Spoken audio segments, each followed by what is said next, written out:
La Bible en un an, le 3 juillet, le deuxième livre des Rois, chapitre 23, verset 31, au chapitre 25, verset 30. Le livre des Psaumes, chapitre 1, verset 1 à 6. Le livre des Proverbes, chapitre 18, versets 1 et 2. Les Actes des Apôtres, chapitre 2, versets 1 à 41. 2 Rois, chapitre 23.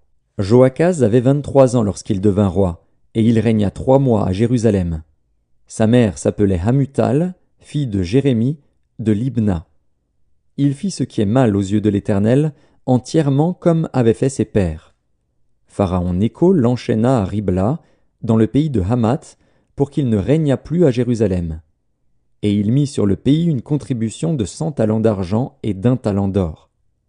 Et Pharaon Nécho établit roi Éliakim, fils de Josias, à la place de Josias, son père, et il changea son nom en celui de Joachim.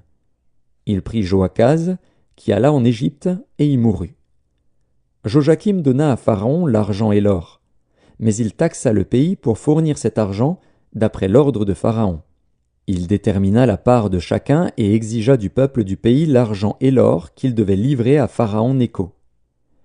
Joachim avait 25 ans lorsqu'il devint roi, et il régna 11 ans à Jérusalem. Sa mère s'appelait Zébuda, fille de Pédaja, de Ruma. Il fit ce qui est mal aux yeux de l'Éternel, entièrement comme avaient fait ses pères. 2 Rois, chapitre 24. De son temps, Nebuchadnezzar, roi de Babylone, se mit en campagne. Joachim lui fut assujetti pendant 3 ans, mais il se révolta de nouveau contre lui. Alors l'Éternel envoya contre Joachim des troupes de Chaldéens, des troupes de Syriens, des troupes de Moabites et des troupes d'Ammonites. Il les envoya contre Juda pour le détruire, selon la parole que l'Éternel avait prononcée par ses serviteurs les prophètes. Cela arriva uniquement sur l'ordre de l'Éternel, qui voulait ôter Juda de devant sa face, à cause de tous les péchés commis par Manassé, et à cause du sang innocent qu'avait répandu Manassé et dont il avait rempli Jérusalem. Aussi l'Éternel ne voulut-il point pardonner. Le reste des actions de Joachim, et tout ce qu'il a fait, cela n'est-il pas écrit dans le livre des chroniques des rois de Juda? Joachim se coucha avec ses pères, et Joachim, son fils, régna à sa place. Le roi d'Égypte ne sortit plus de son pays, car le roi de Babylone avait pris tout ce qui était au roi d'Égypte depuis le torrent d'Égypte jusqu'au fleuve de l'Euphrate. Joachim avait 18 ans lorsqu'il devint roi, et il régna 3 mois à Jérusalem. Sa mère s'appelait Nehushta, fille d'Elnathan, de Jérusalem. Il fit ce qui est mal aux yeux de l'Éternel, entièrement comme avait fait son père. En ce temps-là, les serviteurs de Nebuchadnezzar, roi de Babylone, montèrent contre Jérusalem, et la ville fut assiégée. Nebuchadnezzar, roi de Babylone, arriva devant la ville pendant que ses serviteurs l'assiégeaient. Alors Joachim, roi de Juda, se rendit auprès du roi de Babylone, avec sa mère, ses serviteurs, ses chefs et ses eunuques. Et le roi de Babylone le fit prisonnier, la 8e année de son règne. Il tira de là tous les trésors de la maison de l'Éternel et les trésors de la maison du roi. Et il brisa tous les ustensiles d'or que Salomon, roi d'Israël, avait fait dans le temple de l'Éternel, comme l'Éternel l'avait prononcé. Il emmena en captivité tout Jérusalem, tous les chefs et tous les hommes vaillants, au nombre de 10 000 exilés, avec tous les charpentiers et les serruriers. Il ne resta que le peuple pauvre du pays. Il transporta Joachim à Babylone. Et il emmena captif de Jérusalem à Babylone la mère du roi, les femmes du roi et ses eunuques, et les grands du pays, tous les guerriers au nombre de 7 000, et les charpentiers et les serruriers au nombre de 1 000, tout homme vaillant et propre à la guerre. Le roi de Babylone les emmena captifs à Babylone. Et le roi de Babylone établit roi, à la place de Joachim, Mathania, son oncle, dont il changea le nom en celui de Sédécias. Sédécias avait 21 ans lorsqu'il devint roi, et il régna 11 ans à Jérusalem. Sa mère s'appelait Hamutal, fille de Jérémie, de Libna. Il fit ce qui est mal aux yeux de l'Éternel, entièrement comme avait fait Joachim. Et cela arriva à cause de la colère de l'Éternel contre Jérusalem et contre Juda, qu'il voulait rejeter de devant sa face.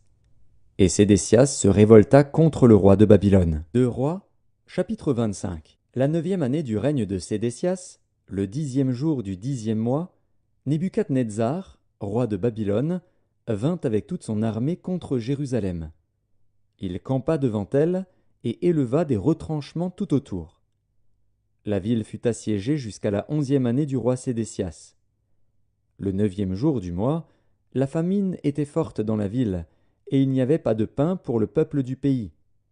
Alors la brèche fut faite à la ville, et tous les gens de guerre s'enfuirent de nuit par le chemin de la porte entre les 2 murs près du jardin du roi, pendant que les Chaldéens environnaient la ville. Les fuyards prirent le chemin de la plaine. Mais l'armée des Chaldéens poursuivit le roi et l'atteignit dans les plaines de Jéricho, et toute son armée se dispersa loin de lui. Ils saisirent le roi, et le firent monter vers le roi de Babylone à Ribla. Et l'on prononça contre lui une sentence. Les fils de Sédécias furent égorgés en sa présence, puis on creva les yeux à Sédécias, on le lia avec des chaînes d'airain, et on le mena à Babylone. Le 7e jour du 5e mois, c'était la 19e année du règne de Nebuchadnezzar, roi de Babylone, Nebuzaradan, chef des gardes, serviteur du roi de Babylone, entra dans Jérusalem.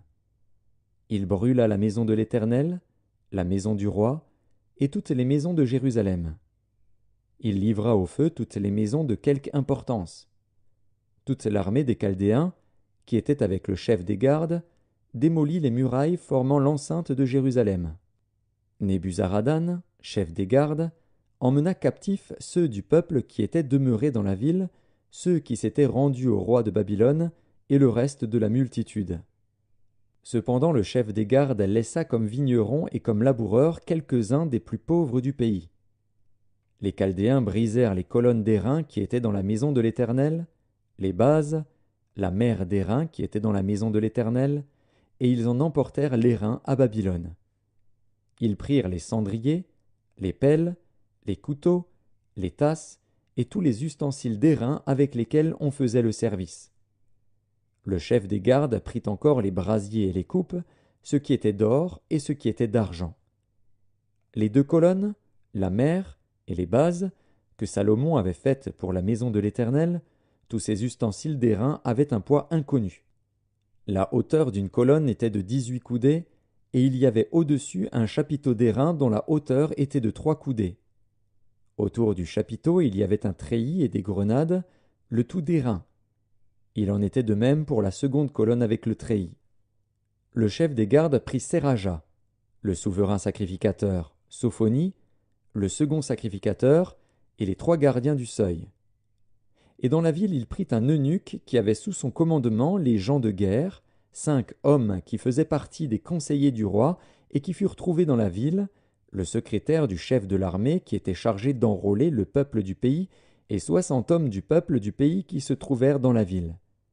Nebuzaradan, chef des gardes, les prit et les conduisit vers le roi de Babylone à Ribla. Le roi de Babylone les frappa et les fit mourir à Ribla, dans le pays de Hamath. Ainsi Juda fut emmené captif loin de son pays. Et Nebuchadnezzar, roi de Babylone, plaça le reste du peuple qu'il laissa dans le pays de Juda, sous le commandement de Guédalia, fils d'Akikam, fils de Shaphan.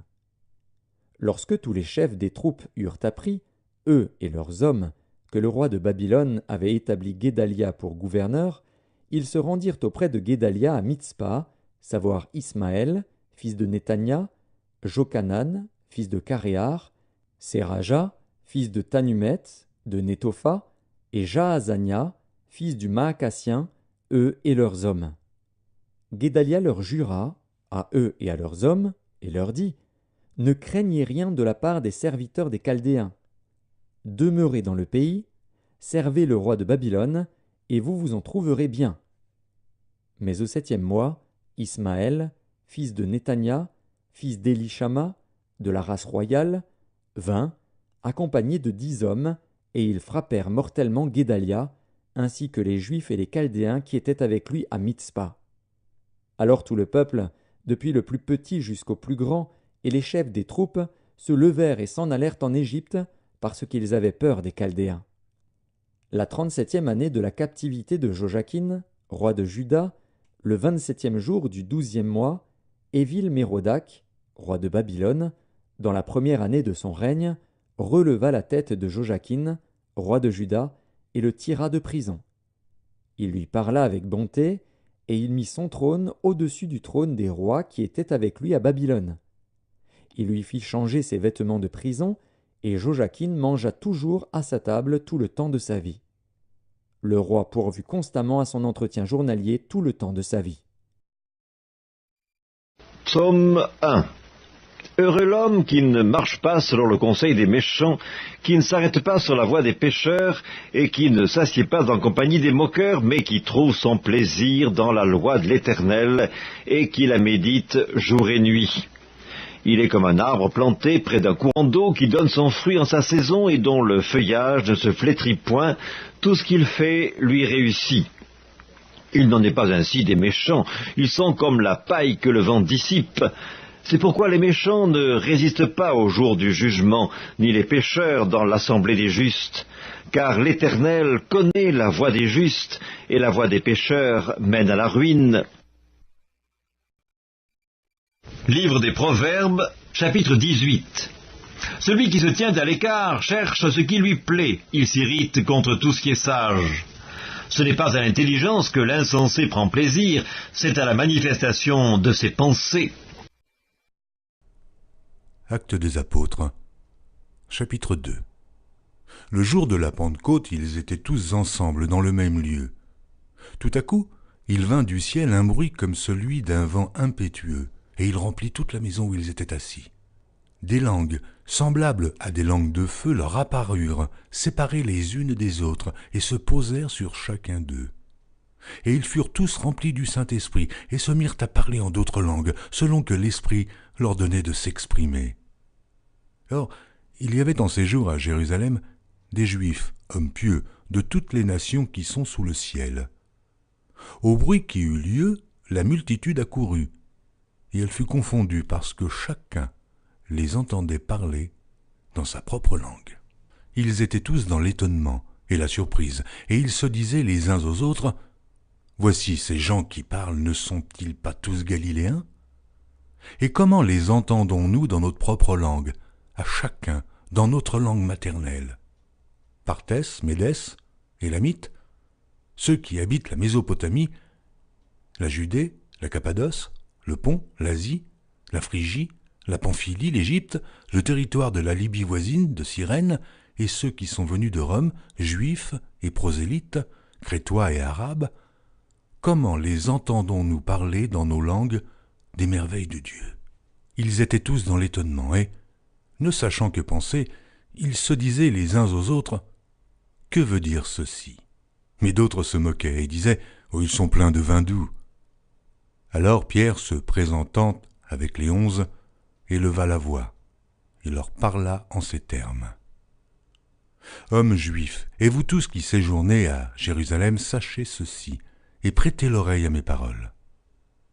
Ces gens ne sont pas ivres, comme vous le supposez, car c'est la 3e heure du jour. Mais c'est ici ce qui a été dit par le prophète Joël. Dans les derniers jours, dit Dieu, je répandrai de mon esprit sur toute chair. Vos fils et vos filles prophétiseront. Vos jeunes gens auront des visions, et vos vieillards auront des songes. Oui, sur mes serviteurs et sur mes servantes, dans ces jours-là, je répandrai de mon esprit, et ils prophétiseront. Je ferai paraître des prodiges en haut dans le ciel, et des miracles en bas sur la terre, du sang, du feu, et une vapeur de fumée. Le soleil se changera en ténèbres, et la lune en sang, avant l'arrivée du jour du Seigneur, de ce jour grand et glorieux. Alors, quiconque invoquera le nom du Seigneur sera sauvé. Hommes israélites, écoutez ces paroles.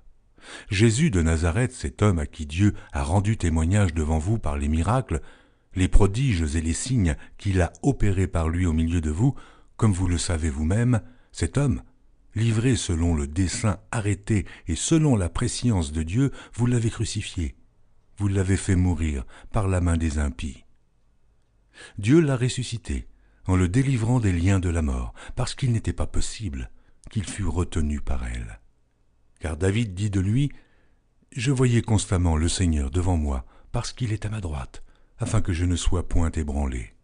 Aussi, mon cœur est dans la joie, et ma langue dans l'allégresse, et même ma chair reposera avec espérance, car tu n'abandonneras pas mon âme dans le séjour des morts, et tu ne permettras pas que ton sein voie la corruption.